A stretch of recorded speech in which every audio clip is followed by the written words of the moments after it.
vamos a hablar de antiplaquetarios del centro a la periferia y lo va a hacer mi colega, amiga, jefa, la doctora María Esther Ariscancela, que es médica especialista en hematología, es jefa de hemostasia y trombosis del Instituto Cardiovascular de Buenos Aires y pertenece al staff de hematología del Hospital Universitario Austral. María Esther, te escuchamos. Gracias por la presentación, Vero. Bueno, un placer. Bueno, me pidieron que hable de antiplaquetarios, elegimos de la periferia al centro como para recorrer, o del centro a la periferia para... ¿No se escucha ahí? Me pasa que está medio incómodo, porque me voy a caer del banquito que está acá. Ahí. Habría que correr esto.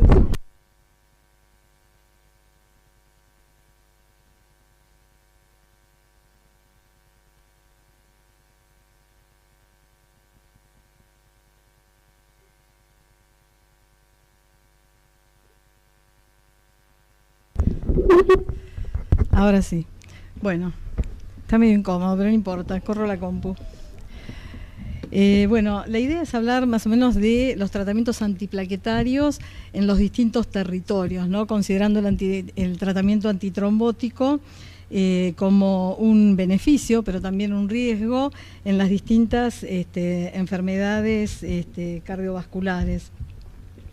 La idea era recorrer del centro a la periferia, el tiempo es corto, fui podándole diapositivas a la presentación, así que por ahí me tengo que quedar en el medio de la ruta y después iremos a las preguntas si se me pasa el tiempo.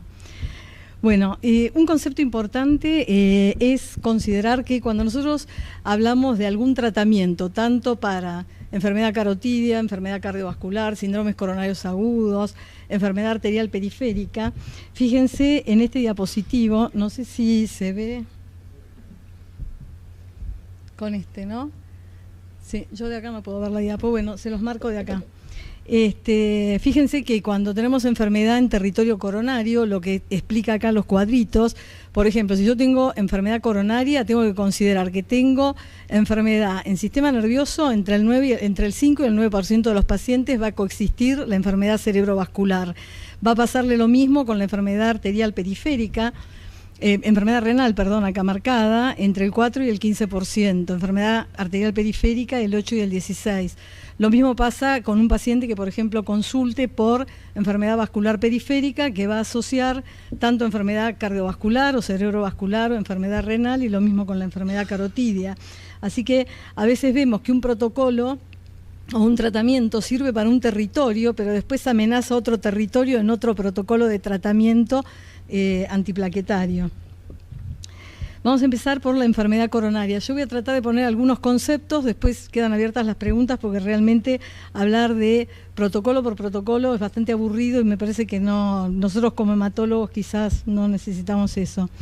Pero bueno, nosotros sabemos que el tratamiento antiplaquetario combinado con el tratamiento anticoagulante, como vemos acá, los distintos anticoagulantes son como la base del tratamiento en enfermedad aterotrombótica. Nosotros tenemos distintos antiplaquetarios, iniciando por la aspirina, que va a inhibir la vía del tromboxano. Tenemos, los inhibidores del receptor P2Y12 de primera generación, como ticagrelor. Acá no está la ticlopidina porque ya no se usa. Segunda generación, clopidogrel de primera generación, ticagrelor y prasugrel de segunda generación, el cangrelor, que es un antiplaquetario para uso intravenoso que no contamos nosotros acá en Argentina con esa droga. Y acá vemos los inhibidores del receptor 2B3A, que son inhibidores de la fase final de la agregación plaquetaria, eptifibatid y tirofiban, que se usan en situaciones actualmente, ¿no? Por lo menos en situaciones de rescate cuando hay fenómenos trombóticos agudos en contexto de angioplastía. Si nosotros vemos esto, sería un paciente que ingresa con un cuadro coronario agudo, el cardiólogo en una guardia va a definir si tiene un infarto con elevación del ECT o un síndrome coronario agudo sin elevación del ECT, va a hacer distintas pruebas y vamos a clasificar pacientes con infarto y pacientes que o tienen otra patología o tienen un síndrome coronario agudo sin elevación del ECT o angina inestable. Este es como el camino del tratamiento antiplaquetario. Creo que es la mejor foto que encontré para resumir todos los tratamientos de una manera más o menos rápida. Siempre nosotros vamos a ver el riesgo individual de sangrado y el riesgo trombótico del paciente. El tratamiento de base para un paciente que entra con un síndrome coronario agudo es la aspirina, ¿sí? A la aspirina se le va a asociar un inhibidor de P2Y12. De los inhibidores de P2Y12, yo les decía recién, tenemos ticagrelor, prasugrel, clopidogrel. Y aquí vamos a ver que estas son cosas que antes, por ejemplo, el paciente entraba y se le daba todo junto. Ahora se discrimina en función del cuadro clínico del paciente si el paciente va a ser pretratado antes de entrar al cateterismo con tratamiento antiplaquetario inhibidor de P2Y12. Y es así que va a ser de rutina para un paciente que tiene un infarto agudo de miocardio. El paciente va a ir a una angioplastía primaria si tiene tiempo y si está en un centro que tenga acceso para hacerlo rápidamente. Entonces, en esos pacientes, en lo que se asocia a la aspirina va a ser ticagrelor o prasugrel o clopidogrel. Y siempre se van a dar lo que se llaman dosis de carga, que para el ticagrelor es 180 miligramos, para el prasugrel es 60 miligramos y para el clopidogrel 600 miligramos. Eso es en la preangioplastía, y el paciente pasa a hacerse una angioplastía primaria. En los pacientes con síndromes coronarios agudos, en general, el tratamiento antiplaquetario inhibidor de P2Y12 no se le da como pretratamiento, porque lo que tratan de ver es si el paciente en el momento del cateterismo tiene enfermedad de múltiples vasos que lo va a llevar a una cirugía cardiovascular. Y si nosotros precargamos al paciente con la medicación antiplaquetaria, inhibidor de P2Y12, que para que tenga reversibilidad y poder entrar a la cirugía van a pasar entre 7 y 4 días para el ticagrelor, eso le atrasaría la cirugía al paciente o lo expone a un alto riesgo de sangrado si la cirugía es de urgencia. Entonces, solamente se le va a dar a un síndrome coronario agudo sin elevación del ST la precarga de los antiplaquetarios si va a haber un retraso en la realización del procedimiento de angioplastía o de cateterismo, eventual angioplastía.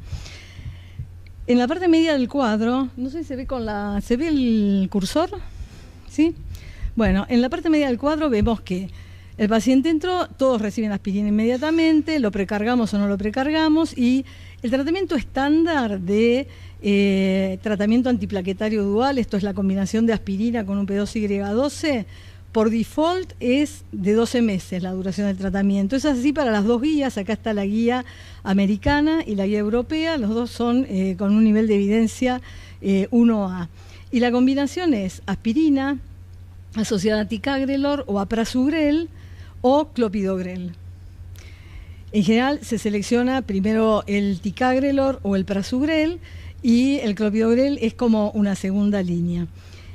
Este tratamiento, esto es así para la mayoría de los pacientes. Ahora, hay pacientes que, considerando el riesgo de sangrado del paciente, pueden tener un riesgo mayor de sangrado. Entonces uno puede plantear la discontinuación, o sea, acortar o achicar el tratamiento antiplaquetario.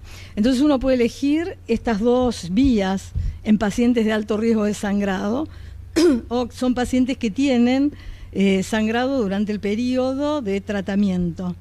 Entonces, lo que uno puede es discontinuar del tratamiento dual. Para la guía americana es distinto que con respecto a la guía europea, discontinuar el clopidogrel después de un periodo de 6 meses o 3 meses y continuar solamente con aspirina, pero al menos 3 meses tienen los pacientes de tratamiento dual. Por otro lado, lo que se puede hacer también es, con distintos periodos para la guía americana y para la guía europea, es discontinuar la aspirina y seguir con monoterapia o con ticagrelor o con prasugrel o con clopidogrel. En algunos pacientes, luego del tratamiento estándar de 12 meses, si son pacientes que tienen alto riesgo trombótico y que no tienen riesgo de sangrado, se puede hacer una duración más extendida del tratamiento antiplaquetario más allá de los 12 meses. Y eso hay protocolos que dan aspirina ticagrel, aspirina prasugrel, aspirina clopidogrel, como tratamiento extendido, y para el ticagrelor hay 2 dosificaciones, una más baja de 60 cada 12 y otra de 90 cada 12, que es de 90 cada 12, que es el tratamiento estándar.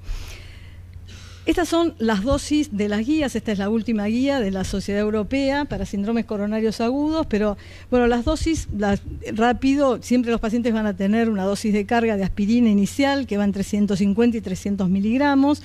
La dosis en general es baja, luego de esa dosis pasan a la dosis de mantenimiento. Todos van a tener un inhibidor del receptor de P2Y12. A los pacientes se les va a recomendar como una medida para bajar también el riesgo trombótico que tengan un inhibidor de la bomba de protones.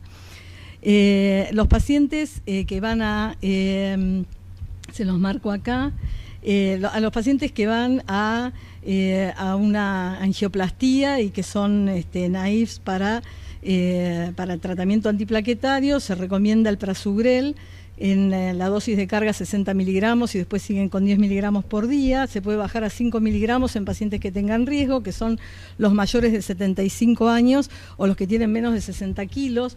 Hay que recordar que el prasugrel tiene una contraindicación absoluta en todos los pacientes que tienen antecedente de stroke, y eso es de los estudios pivotales en síndromes coronarios agudos, donde vieron que tenía un exceso de riesgo de sangrado, o sea, se ve isquémico o hemorrágico, cualquiera de los dos. El ticagrelor se usa tanto tenga una estrategia invasiva o conservadora como tratamiento antiplaquetario. Invasiva, que va en angioplastía, o conservadora, que es tratamiento médico. Estas son las dosis de carga de clopidogrel. Este diapositivo lo puse solamente por esto, que los pacientes que... Quiero marcar la pantalla porque en mi computadora marco con el dedo, pero acá no. Fíjense, los pacientes que tienen un síndrome coronario agudo van a suspender que suspenden el tratamiento antiplaquetario dual. Son pacientes, por ejemplo, que entraron y van a ir a cirugía, ¿sí? Nosotros anteriormente el paciente iba a cirugía, se suspendía el tratamiento y después de la cirugía el paciente empezaba de nuevo con aspirina. Ahora el tratamiento es darle tratamiento antiplaquetario dual durante un año postoperatorio. O sea, el paciente que sale de cirugía cardiovascular va a tener este tratamiento.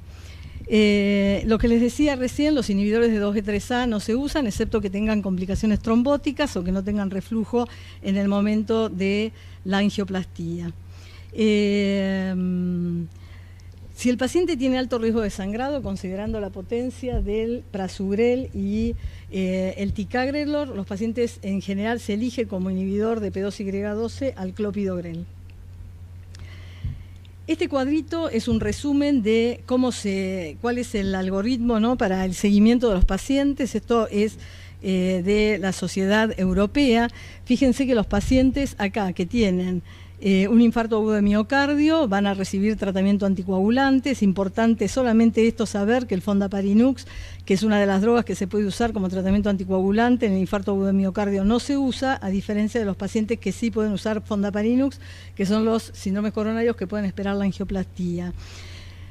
El tratamiento antiplaquetario de rutina, como dijimos recién, aspirina, ticagrelor, luego de la estrategia invasiva, ticagrelor o prasugrel como primera línea, tratamiento por default, aspirina más el P2Y12, y después de 12 meses debieran suspender el P2Y12 y continuar con aspirina, excepto casos seleccionados.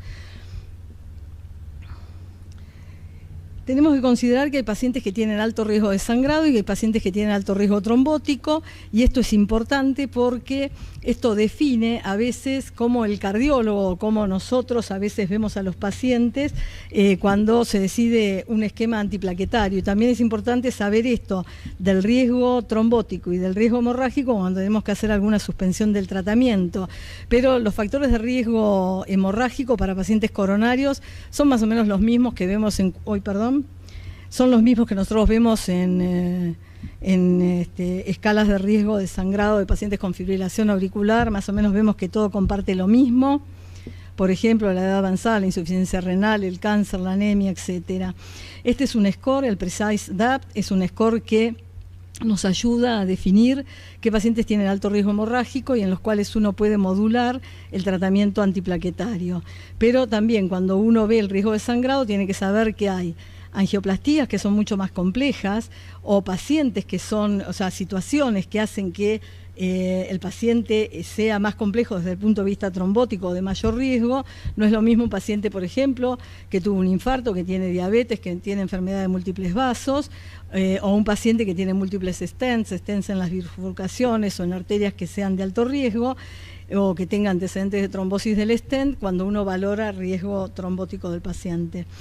Si el paciente tiene un alto riesgo hemorrágico, hay dos cosas que se pueden hacer, que yo ya se las dije recién, pero esto es para resumir: o abreviarle el tratamiento dual, o hacer un tratamiento que se llama desescalar el tratamiento.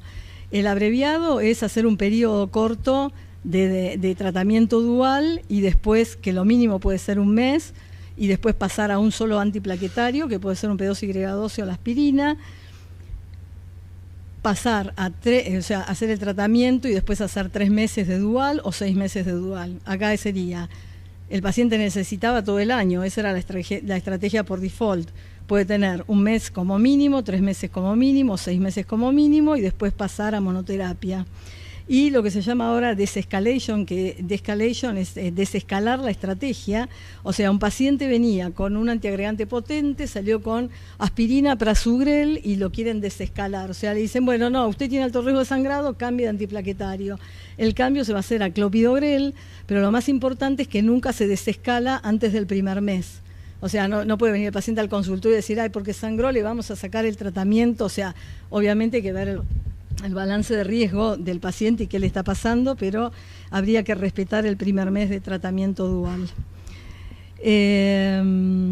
Esto un poco se los había dicho antes, que el paciente con síndrome coronario agudo que va a cirugía, cuando suspendió el tratamiento tiene una cirugía de bypass, tiene que cumplir los 12 meses, y este concepto, el último, lo demás yo voy a dejar, quedan las diapositivas, así que me parece que no les voy a leer algo que se puede leer uno solo, pero los puntos importantes es esto: lo que dice 3 y está en rojo pasa a ser una contraindicación en las guías, ¿sí? La desescalación del tratamiento antiplaquetario dentro de los primeros 30 días no se recomienda. ¿Qué cosas vemos nosotros? Comorbilidades, por ejemplo. ¿Qué hacemos con el antiplaquetario, el paciente que tiene plaquetopenia? Entonces, ¿qué dicen las guías? Con un nivel de recomendación 3, o sea, contraindicación. No vamos a darle aspirina a un paciente que tenga menos de 30.000 plaquetas, el clopidogrel, menos de 10.000 plaquetas, el punto de corte para clopidogrel es 30.000, y prasugrel o ticagrelor, que son más intensos en la inhibición. El recuento de plaquetas por debajo del cual no debemos darlo es 50.000.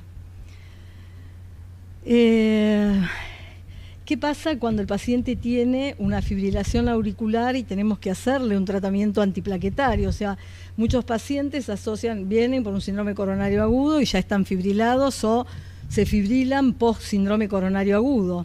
Lo importante es que, conociendo la ventaja de los anticoagulantes de acción directa, el paciente que tiene tratamiento dual tiene que salir con un anticoagulante directo. En general se elige la Apixaban por la evidencia del Augustus, pero no hay estudios que comparen uno con otro. Si se usa arriba, la dosis que está aprobada es de 15 miligramos, pero no es la dosis que está aprobada para prevención de stroke en fibrilación auricular. Si se usara dabigatran, la dosis recomendada es de 110 miligramos. El paciente puede recibir una antivitamina K, puede necesitarlo también, que sea una válvula, no puede irse con un anticoagulante directo. Entonces, en ese caso, se va a dar una antivitamina K, pero la antivitamina K nosotros tenemos que ser cuidadosos y asegurar un RIN adecuado, entre 2 y 2,5, se baja un poquito el target, y asegurar el TTR de 70%. Todo este cuadro, son las dosis de los antiplaquetarios, un poco lo que les dije, pero le puse la estrellita en el último renglón. Cuando se hacen tratamientos antiplaquetarios combinados con anticoagulantes, no hay evidencia y está contraindicado el uso de un triple esquema que tenga aspirina, prasugrel o ticagrelor asociado a un anticoagulante. O sea, si vamos a tener un triple esquema, siempre va a ser sobre la base de aspirina, clopi y el anticoagulante directo que querramos. Bueno, y esto también es un punto que muchas veces nos queda colgado y nosotros vemos cuando el paciente tiene fibrilación auricular y está recibiendo un antiplaquetario por el tiempo que sea. En general, el paciente que recibe un triple esquema, porque tiene fibrilación auricular y sale de un evento coronario, el primer mes tiene que tener un alto riesgo trombótico para hacer tratamiento antiplaquetario dual, pero enseguida se desescala, se le saca la aspirina, el tiempo mínimo de aspirina puede ser el periodo de internación, los primeros 7 días o hasta los 14 días.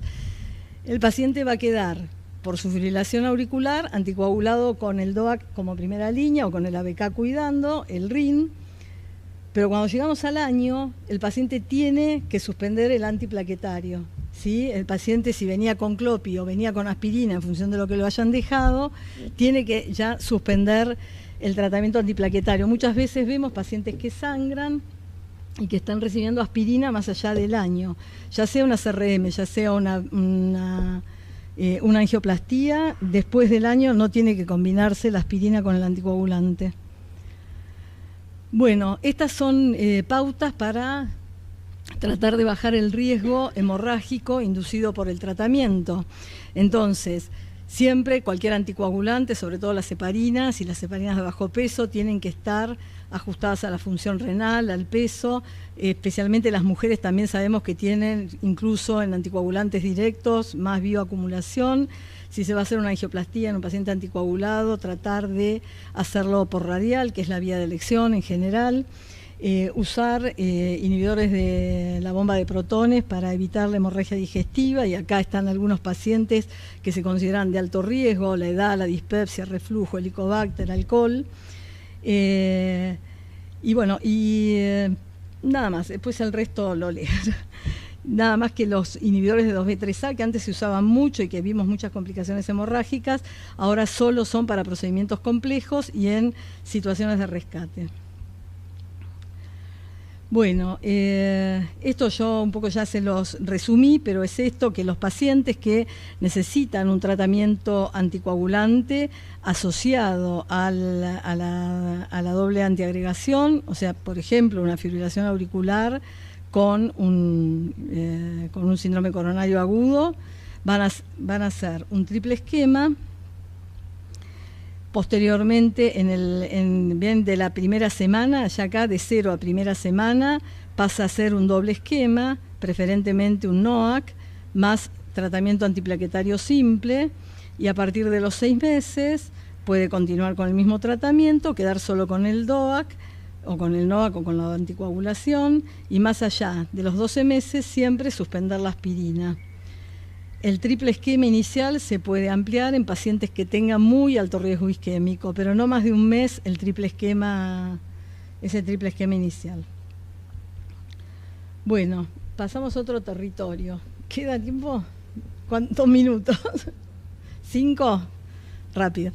Bueno, enfermedad carotidia. La enfermedad carotidia puede ser asintomática o sintomática. Sabemos que, bueno, la asintomática se considera patológica más allá del 50% de estenosis. Eso confiere una mortalidad a 5 años del 23% y un riesgo anual de stroke de 1%. La enfermedad carotidia sintomática puede tener tratamiento médico, quirúrgico, endovascular, y el objetivo va a ser del tratamiento antiplaquetario disminuir el riesgo de accidente cerebrovascular y eventos cardiovasculares no cerebrales, infarto, stroke.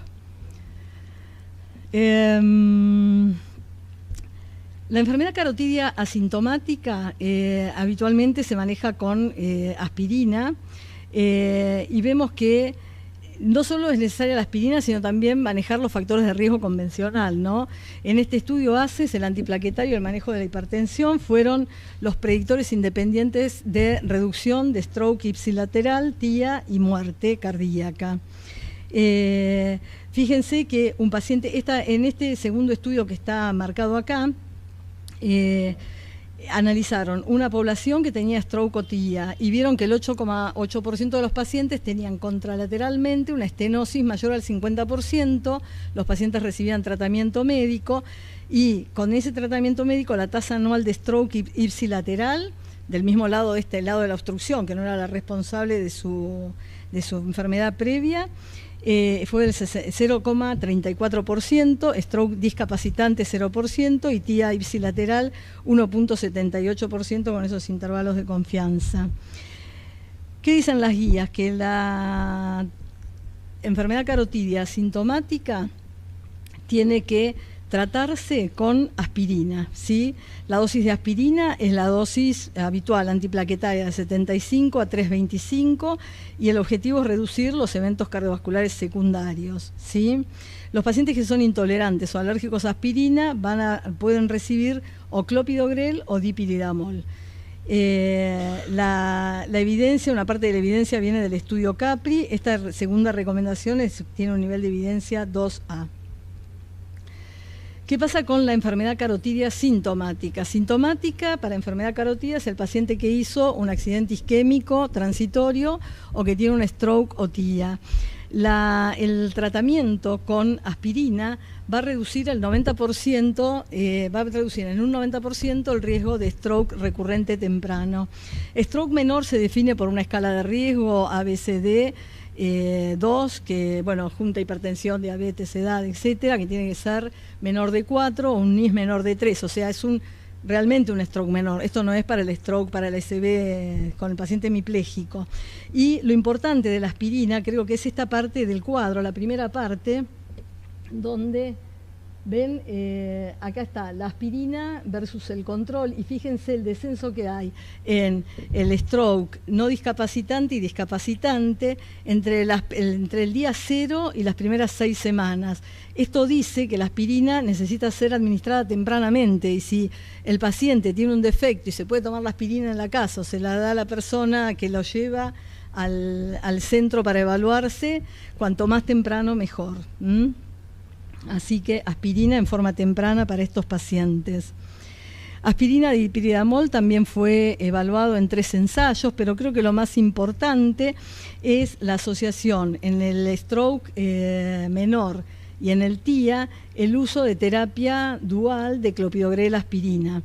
El clopidogrel aspirina, si nosotros nos remitimos al stroke instalado, tiene una contraindicación desde un estudio que se llamaba MATCH, donde había más incidencia de hemorragia cerebral. Entonces, la doble asociación en el paciente con stroke, nosotros la teníamos como contraindicación. Acá estoy hablando de stroke menor o accidente isquémico transitorio, donde la combinación de clopidogrel aspirina fueron más eficaces en la reducción de los eventos que la aspirina sola. Y como estos dos estudios, el CHANCE estaba hecho en población asiática, el POINT en población americana, los dos demostraron lo mismo. El POINT tenía un poquito más de hemorragia, o sea, la eficacia era similar para los dos, es la indicación, pero tenía un poquito más de hemorragia porque el CHANCE, que era de población asiática, en los asiáticos tienen más resistencia a clopidogrel que la población americana, entonces probablemente al ser menos resistentes sangraron más con la asociación de clopidogrel aspirina los pacientes del POINT que eran americanos, ahora más población americana. Pero bueno, lo importante de estos dos estudios son los que definen que el paciente tiene que tener una terapia de combinación.